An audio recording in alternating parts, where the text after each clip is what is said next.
وعلى آلك وأصحابك يا نور الله وعلى آلك وأصحابك يا حبيب الله نويت سنة الاعتكاف نويت سنة الاعتكاف پیارے پیارے اسلام بھائی جب بھی مسجد میں آپ داخل ہو تو یاد کر کے اعتکاف کی نیت ضرور کر لیا کریں۔ اس کی فضیلت سنتے ہی رہتے ہیں کہ آپ مسجد میں اعتکاف بھی نہیں سے رہیں گے تو آپ کو نفلی عبادت کا ثواب ملتا رہے۔ درود شریف پڑھنے کی بے شمار فضیلتیں ہیں۔ رسول پاک صاحب الولاق صلی اللہ تعالی علیہ وآلہ وسلم کا مبارک فرمان ہے کہ جو میرا امتی جمعہ کے روز مجھ پر 200 مرتبہ درود پاک پڑھے تو اللہ عز و جل اس کے 200 برس کے گناہ بخش دیتا ہے۔ سبحان اللہ، صلو علی الحبیب صلی اللہ علیہ وسلم۔ پیارے پیارے اسلامی بھائیوں، ماشاء اللہ عز و جل آج رجب کی 6 تاریخ یعنی چھٹی شب ہے اور ہم لوگ شہر فیض آباد اجودھیا کے محلہ کھیر گلی کی مسجد نورانی میں مینارہ مسجد میں ہم لوگ عرس غریب نواز میں شرکت کرنے کی سعادت حاصل کر رہے ہیں۔ اللہ تعالی ہم سب کا یہاں آنا اپنی بارگاہ میں قبول فرمائے۔ بس اسی مناسبت سے تھوڑی دیر گفتگو کریں گے کہ سرکار غریب نواز رحمۃ اللہ علیہ کے تعلق سے، کیونکہ ہمارے وہاں آج ہمیں دنیا کی بہت سی چیزوں کی معلومات ہے۔ کس ٹیم میں کون بیٹسمین ہے، اس کے نام کیا ہے، اسکولوں میں جو ہمیں پڑھایا جاتا ہے اس کے مطابق ہم کس کی جینتی کب ہے یہ معلوم ہے، لیکن ہمیں اپنے اسلاف کے بارے میں کوئی معلومات نہیں۔ چند ایک تاریخیں ہمیں یاد ہوتی ہیں، جیسے کہ محرم کی عاشورہ امام حسین کی شہادت ہے، یا سرکار غریب نواز کے عرس کی تاریخ، بقیہ اور تاریخیں ہمیں یاد بھی نہیں۔ تو آج سب سے پہلے تو آپ یہ سمجھ لیں کہ سرکار غریب نواز رحمۃ اللہ تعالی علیہ کی جو پیدائش ہے وہ 537 ہجری بمطابق 1142 عیسوی میں آپ سجستان یا سستان کے علاقہ سنجر میں آپ پیدا ہوئے اور آپ کا نام حسن ہے اور القاب آپ کے معین الدین غریب نواز ہے۔ آپ نجیب الطرفین سید ہیں، یعنی آپ حسنی بھی ہیں اور حسینی بھی ہیں۔ چنانچہ آپ 15 سال کی عمر کے تھے، آپ کے والد انتقال کر چکے تھے۔ آپ کو وراثت میں جو میسر ہوا وہ ایک باغ اور پنچکی تھی۔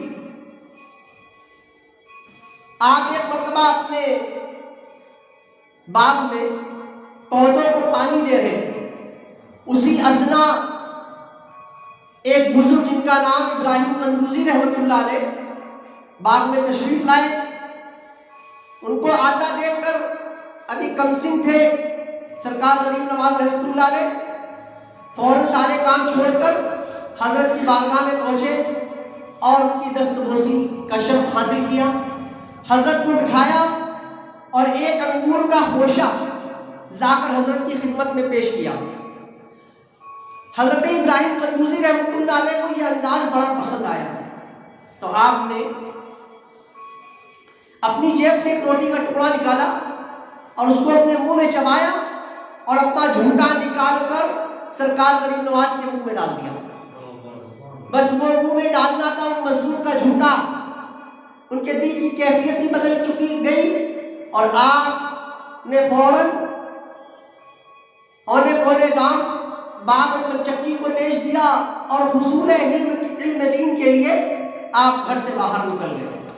آپ نے علم حاصل کیا اور اس کے بعد آپ نے جب مکمل علم حاصل کر لیا تو آپ نے علم باطنی کوئی تلاش میں آپ نکلے اور سرکار عثمان حرمنی رحمۃ اللہ علیہ کے آپ مرید بن گئے اور اللہ نے ایسی روحانیت عطا فرمائی. میں پوری تفصیل کے پورے واقعات کو نہیں، اس سے پہلے بھی میں جمعہ میں بیان کر چکا ہوں. ایک واقعہ آپ کو آپ کی زندگی کا عرض کروں کہ جب سرکار غریب نواز رحمۃ اللہ علیہ ایک مرتبہ ہندوستان کا ہی واقعہ ہے کہ اپنے مرید خاص کہہ لیجیے خلیفہ قطب الدین بختیار کاکی رحمۃ اللہ علیہ اور چند مریدین کے ساتھ تشریف فرما تھے. تو قطب الدین بختیار کاکی رحمۃ اللہ علیہ بیان فرماتے ہیں کہ ایک مرتبہ ہم حضرت کی بارگاہ میں حاضر تھے اور چند احباب اور بھی تھے مریدین. تو ایک شخص تھے اس میں جن کا نام تھا علی، اور حضرت کی بارگاہ میں بیٹھے تھے. تو ایک تاجر بزنس مین آدمی، کاروباری آدمی آیا اور وہ بزرگ و درویش جو حضرت علی تھے، ان کا علی نام تھا، ان کا علی رحمہ کا نام گریبان پکڑ لیا اور کہا جو تم نے قرض لیا ہے مجھ سے وہ مجھے واپس کرو. ہمیشہ مہلت دیتے رہتے ہو اور ہمیں آج ہماری رقم آج ہی چاہیے. اب مجمع کے سامنے کوئی آدمی آ کر گریبان پکڑ لے تو ظاہر سی بات ہے کتنی شرمندگی کی بات ہے. تو علی رحمہ رحمۃ اللہ علیہ رونے لگے، اشک بار ہو گئے.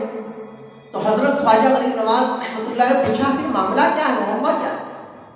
تو کہا حضور میں غریب آدمی بہت پریشانی کے وقت سے گزر رہا ہوں، میں نے ان سے کچھ قرض لیا تھا وہ نہیں ادا کر پایا، میں نے ایک بار مہلت مانگی وہ وقت بھی گزر گیا، اب پھر میں مہلت مانگتا ہوں یہ مجھے مہلت دے نہیں رہے. سرکار غریب نواز رحمۃ اللہ علیہ نے فرمایا غریب آدمی ہے اور مہلت مانگ رہا ہے، دے دو، ایماندار آدمی تمہارا قرض ادا کر دے گا. وہ شخص نے سرکار غریب نواز کی کا لحاظ نہ کیا اور بدتمیزی کے جملے میں کہا نہیں مجھے آج ہی اس شخص سے پیسہ چاہیے. اب تمام لوگوں کے سامنے وہ شخص غریب آدمی شرمندہ، بیٹھ گئے. سرکار غریب نواز رحمۃ اللہ علیہ نے اس کو سمجھایا لیکن وہ باز نہ آیا. سرکار غریب نواز رحمۃ اللہ علیہ نے اپنی چادر رکھی اور اس کے بعد جب چادر ہٹائی تو اس میں سے سکوں کا ڈھیر نظر آیا. آپ نے اس شخص سے فرمایا تمہاری جو رقم بنتی ہے جو تم نے قرض میں دی ہے وہ اس سے حاصل کرو. اب وہ شخص دنیا دار تھا، لالچی تھا، اس نے اپنی رقم جو قرض کی تھی اس سے زائد پیسہ لے لیا. اس کے بعد وہ شخص چلا گیا تاجر. لیکن حضرت علی رحمہ رحمۃ اللہ علیہ کو بڑا افسوس رہا، بار بار یہ سوچ کر روتے رہے کہ لوگوں کے سامنے اس تاجر نے میری بے عزتی کری، مجھے جب سوچتے تب روتے. یہ معاملات چل رہے تھے، کئی دن گزر گئے افسوس. ایک مرتبہ پھر قطب الدین بختیار کاکی رحمۃ اللہ علیہ فرماتے ہم لوگ بیٹھے ہوئے تھے، حضرت علی رحمہ بھی تھے، سرکار غریب نواز بھی تھے اور دیگر لوگ بھی تھے. وہی تاجر شخص ایک چادر اوڑھے ہوئے آیا اور کہا حضور آپ کی بارگاہ میں معافی مانگنے آیا ہوں، مجھے معاف فرما دیجیے، میں اس وقت بہت پریشان حال ہوں. سرکار غریب نواز رحمۃ اللہ علیہ نے فرمایا مجھ سے کیوں معافی مانگتے ہو؟ کہا حضور بات یہ ہے کہ جب میں یہاں سے آیا اور میں نے قرض تو لیا لیکن اس میں سے چند درہم چند سکے میں نے اور زائد اٹھا لیے. اس کے بعد میں یہاں سے چلا گیا، میرا ہاتھ سن ہو گیا، بیکار ہو گیا. حضور آپ مجھے معاف فرما دے کہ اللہ مجھے. سرکار غریب نواز رحمت اللہ علیہ نے فرمایا